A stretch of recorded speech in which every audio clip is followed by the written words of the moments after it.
I'm here with Rebecca Lorenzen. She's Senior Policy Manager at Crest Forum, and it's good to have you here with us at our COP studio in Baku. So could you please tell us a bit about Crest, about your role at Crest, and also what you stand for, what you aim to achieve in the energy sector? So hello, it's very nice to be here. Thank you for having us. Rebecca Lorenzen, Senior Policy Manager at Crest Forum. We're a Washington, D.C. based nonprofit. We advocate for clean energy and climate policy solutions with the conservative sector, with Republicans specifically. This means providing educational programming for, especially with the House, congressional staff on the Republican side, and simply advocating for specific legislation in the clean energy and climate sector. One of our big initiatives since COP26 has also been to bring conservatives to the table on international climate policy. So we've been bringing, through the Conservative Climate Foundation, we've been collaborating with them to bring Republican members of Congress and congressional staff to COP to learn, to participate, to engage, and show the world that conservatives do care about climate and they do have solutions. They're just different. Thank you very much, Rebecca. And so could you elaborate a bit on your specific goals for this COP, what you would like to achieve? Yes, so I mean, it's a lot about what I just said. I think we're at a interesting inflection point in terms of what's going on in the American, change of administration, American system. But we are hoping to prove that we are engaged. We will continue to be engaged. Our president, Heather Reams, has said that we would advocate for the U.S. staying in the Paris Agreement, for example. You're president of your organization? Yes. To clarify, yes. President of Crest Forum. On the domestic side, a lot of our work has been focusing on incentives such as those contained in the Inflation Reduction Act, so clean energy tax credits that have started to spur a lot of investment in clean energy technologies, and we're hoping that will jumpstart and truly reaffirm American leadership and innovation in a lot of these technologies, which we will need to decarbonize our future. And they've become controversial because the Inflation Reduction Act, the IRA, was passed on a partisan basis without Republicans really being part of the conversation. And so now that there is a shift in administration, some of these incentives are at risk of repeal. So we believe that bipartisan solutions are the best way to achieve durable policy change. And so we will continue to advocate for incentives like that, which have had bipartisan support in the past.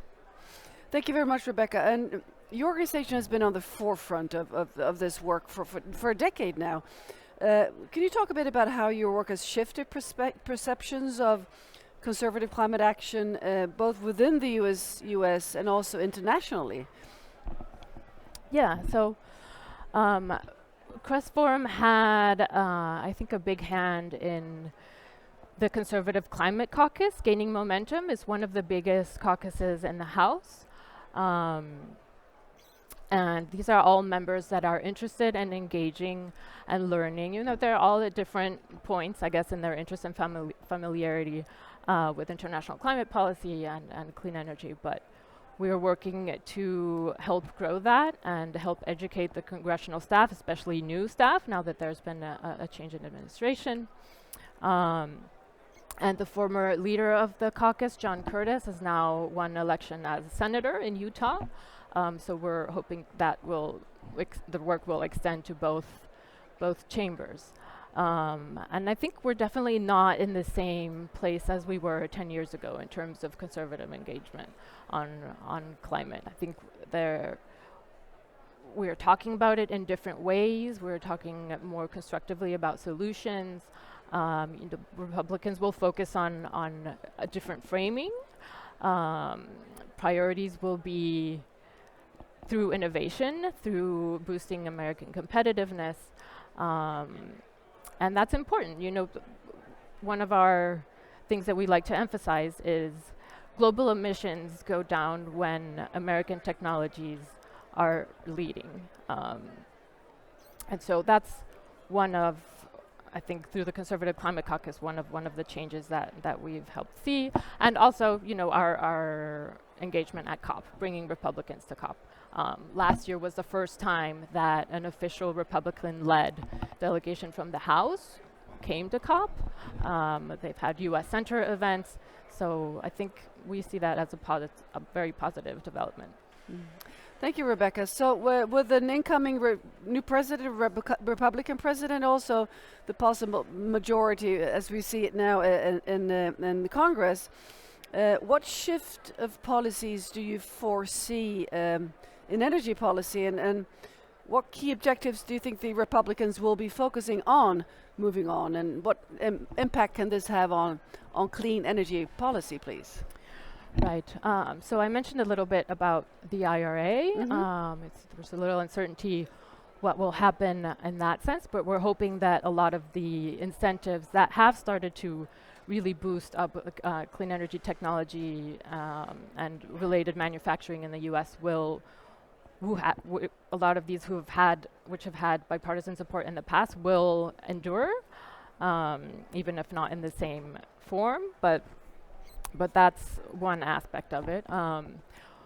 And we have seen another area in which there is growing bipartisan agreement, and it's nuclear energy. You know, last year was a big moment. Last COP was a big moment for nuclear energy with a declaration to triple nuclear power. And Republicans and conservatives support an all of the above energy approach, which uses all of the tools in the toolbox, including nuclear. So we expect Republicans to lean in on technologies such as nuclear, for example. American natural gas, or LNG, will be, I think, another aspect. Regardless of how one feels about natural gas, it is the reason that the U.S. has been able to reduce emissions so much in the past decade or so, because it has displaced other fuels with higher emissions. Still carbon dioxide emissions, but lower than coal and oil. Lower, just to clarify for the viewers. Yes. So that would be another aspect, but there will be a very high priority on boosting American innovation and competitiveness on the global stage. So Rebecca, the choice of energy, the energy secretary that President Trump-elect has suggested that Chris Wright will be in this position, and he is leading Liberty Energy in Denver, and is of course heavily invested in coal and gas and fracking also.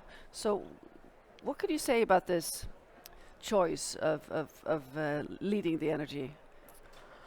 I mean, I think for now we're in an observing stance and seeing how things shake out. There are, of course, very diverse and strong opinions about the nominations that are taking place.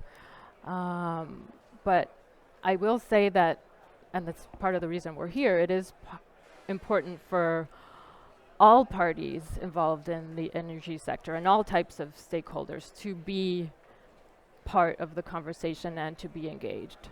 So that's what I would say about that. Yeah. It's maybe too early to say too much. We'll and your work is certainly contributing into the education of clean energy and the importance of it. So before we conclude, or could we conclude, please, with some more words about the bipartisan effects here, because that's really what you're focusing on, isn't it? A lot.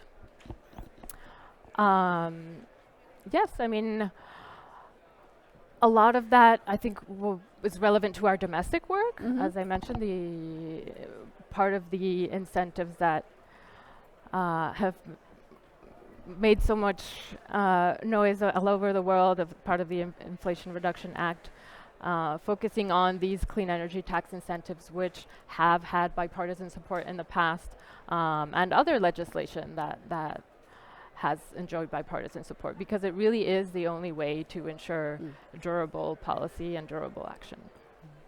Well, thank you very much, Rebecca Lorenzen from CRES, and thank you for your work and for coming to our studio. Thank you as well.